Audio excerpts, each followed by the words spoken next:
this week's hottest topics in the latest edition of Hot Talk. Joining me today from Inside Edition, one of my favorite shows on TV. Say hello to Megan Alexander.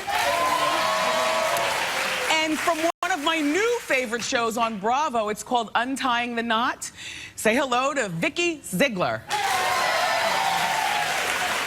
And a CNN contributor and the host of BET News. Give it up for Dr. I said Dr. Dr. Mark Lamont Hill, P.S. He's single. So welcome, everybody. All right, Robin Thicke was trending on Twitter this week, and we talked about it on Hot Topics. He did a Q&A with Twitter people. It went horribly wrong.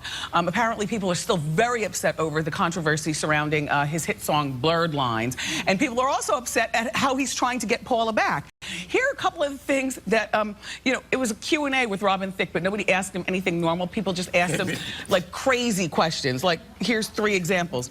What kind of sexual abuse do you plan on writing your next single about? Another person says, in your music videos, try wearing clothes and not touching other women if you want to get your wife back. And then another person said, do you try to make people hate you, or does it come naturally? Literally, everyone hates you. I mean, Vicky, hate is a strong word, but do you think that we're being too hard on Robin Thicke? Absolutely. He didn't kill anybody. I mean, I don't understand. We were all listening to the song, right?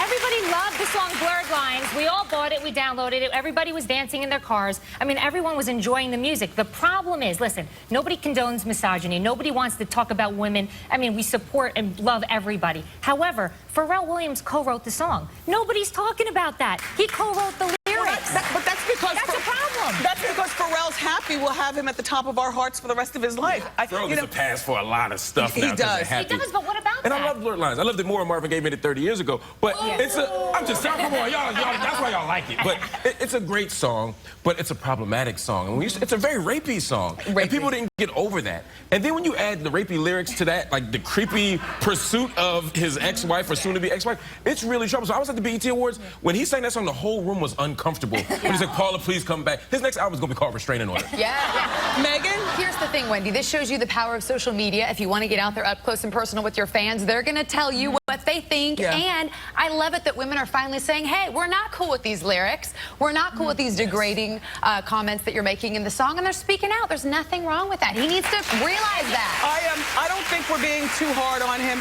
But, you know, we took a poll at wendyshow.com, and 50% of people, was that the poll, Liza? 50% of the people said we're being too hard on him, and the other 50% said, no, we need to be harder on him. So it was 50-50 thing. Right. Listen, as a divorce attorney, I think he got the memo wrong. It's not I have a girlfriend and a wife on the side. Nobody promotes people cheating, and that is a big problem, obviously. The question becomes, can he win her back? Who knows? What is he doing behind the scenes? Whoa, wait, listen, I don't know. What is happening behind the scenes? We don't care this public apology and this I'm begging and I'm desperate. Nobody cares about that. I heard him interviewing on Sway in the Morning, and how you doing, Sway?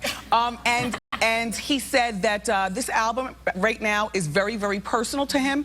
He's going to, he has a few promotional obligations, and then he's going to disappear for a while. So probably, Thank God. probably while he's gone, he's going to really work on winning her back. And I do believe that Paula will get back with him around the... Are you serious? No, I wouldn't trust him, but I would definitely rework the terms of my marriage, whether he liked it or not, if you know what I'm saying. Post-nup. I mean, I think we need to talk about that. That's a big issue. I mean, if he says, hey, baby, I'm going to get some milk, you better have somebody follow him, because I don't know what he's doing or where's he going. If he gets back. It's not going to happen, though. Women don't like when you're at rock bottom like that. It's pathetic. They don't. But let me, guess what? Everybody's beating up on him so much that I have a feeling it's going to have the opposite effect on Paula. Like, that is her boyfriend since she was 14 years old. Now, they know like, baby's been beat up. And listen, but Wendy, if not, they can come on Untying the Knot. I will mediate that, no problem.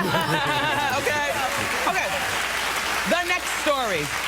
There's a new wedding trend. It's causing controversy. Some brides and grooms are telling their guests that they don't want them to tweet or Facebook or Instagram any photos, comments, or hashtags at their wedding. Doctor? Get over yourselves. I mean, come on. Like, I get it if you're J and B, right? But if you're like Joe and Bernie up the street, you don't get the option of telling me what to do. I came to the wedding, I brought a gift. I'm taking some pictures. No. Yes. No, but you're my friend. I want you to respect my wish.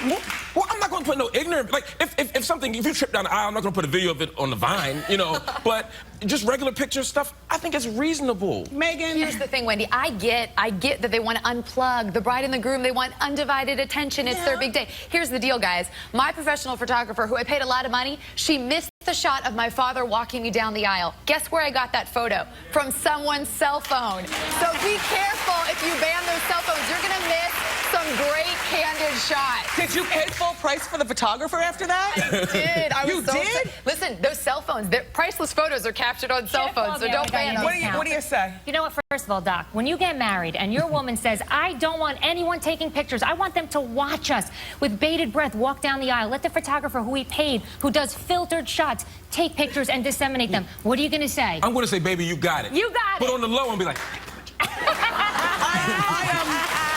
I go along with this for the brides and the grooms. I do go along with it. I don't think that you have to go so far as to take the cameras from people or, you know, phones from people so they can't, you know, blog and whatnot. But I do respect the privacy of the bride and groom. Who I don't trust are the plus ones.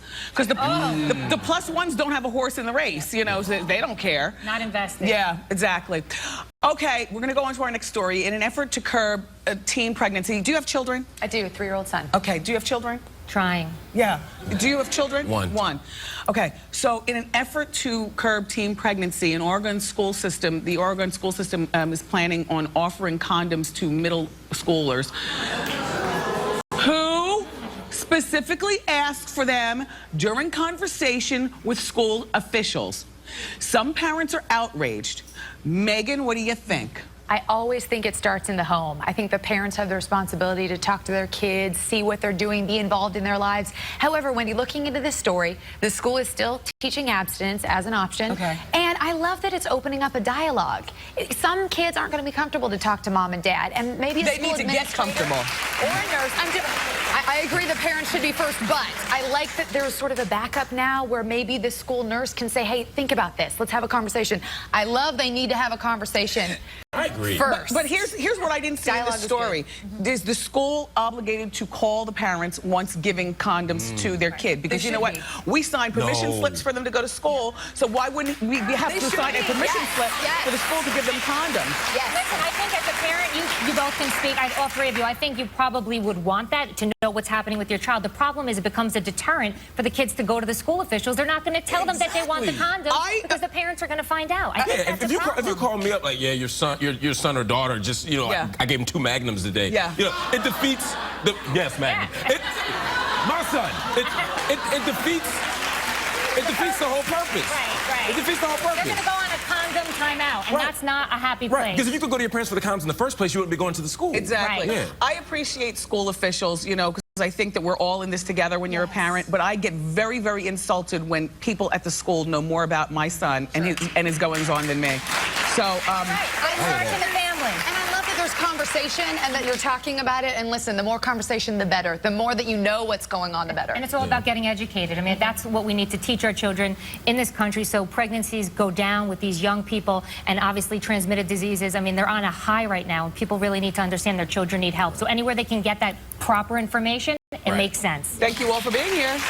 I do appreciate it. For more information on our panelists, go to wendyshow.com. Ask Wendy is coming up next.